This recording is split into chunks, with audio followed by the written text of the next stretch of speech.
Después de haber descansado y despejado la mente, vamos a dar continuidad a la sesión. Aprovechemos el tiempo.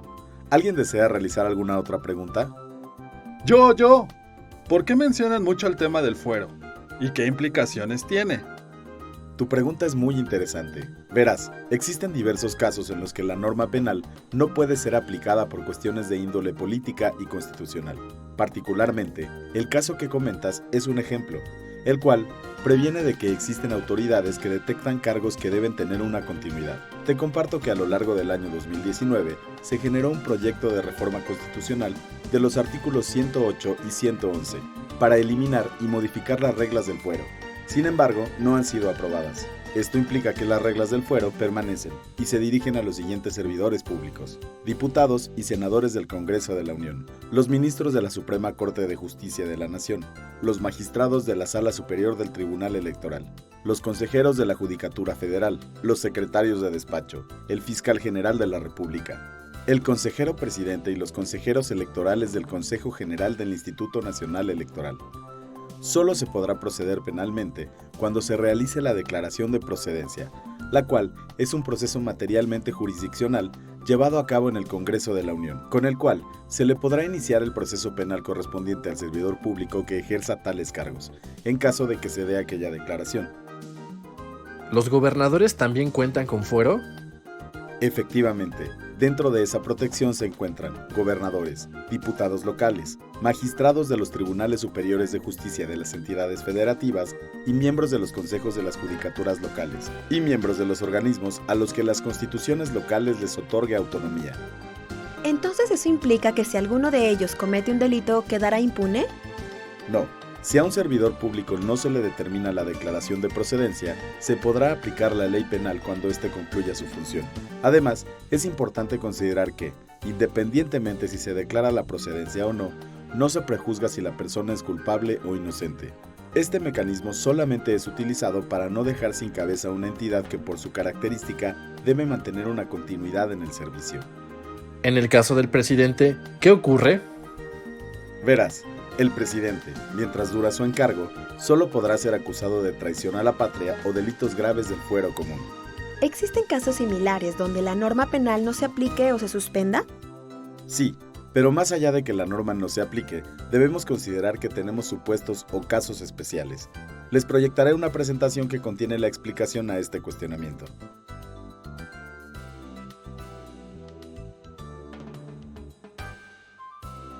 Supuestos o casos especiales donde la norma no se aplica. Inciso A. Inmunidad diplomática. Inciso B. Los tribunales militares. Inciso C.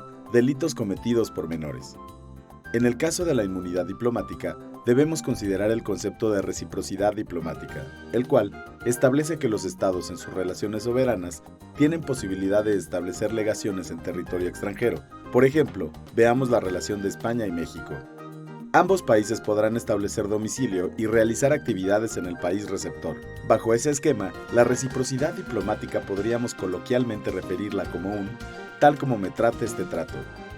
Para analizar tal concepto, debemos tener en cuenta que la inmunidad diplomática está regulada en la Convención de Viena sobre Relaciones Diplomáticas, en el artículo 31, el cual establece que el agente diplomático gozará de la inmunidad de la jurisdicción penal en el estado en que se encuentre, por lo que, en el caso de un diplomático mexicano o su familia, no podrán ser juzgados en España por los delitos que cometan, pero sí podrán ser juzgados en México por estos delitos. Este es uno de los casos de extraterritorialidad, atendiendo a la calidad del sujeto, en este caso, el ser un agente diplomático.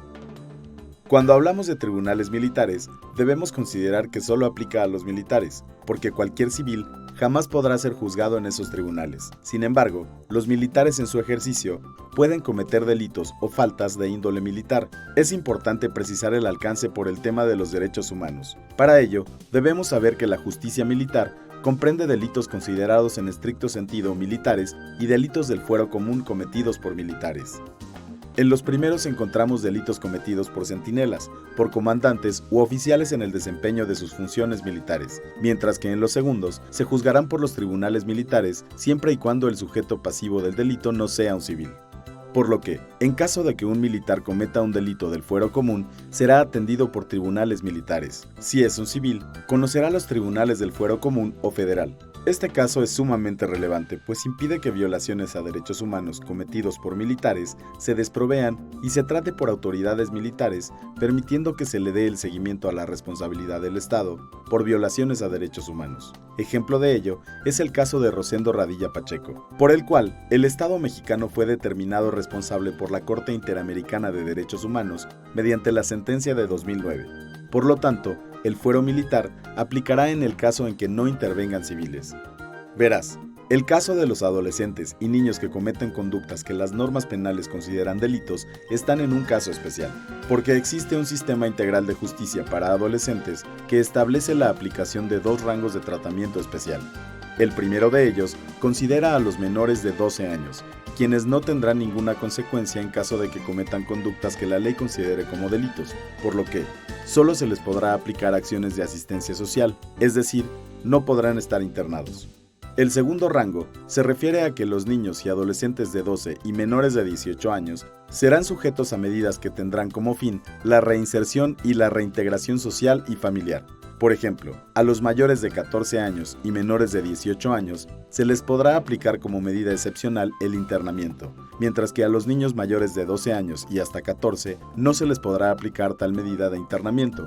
Estos rangos se conocen en el sistema de justicia para adolescentes como grupos etarios. Como podrán observar, no se trata de un tipo de inmunidad. Al contrario, se crea un sistema que genera medidas a individuos que por su edad son inimputables. Jóvenes, me tengo que retirar. Para mí ha sido un placer estar con ustedes. El deber me llama.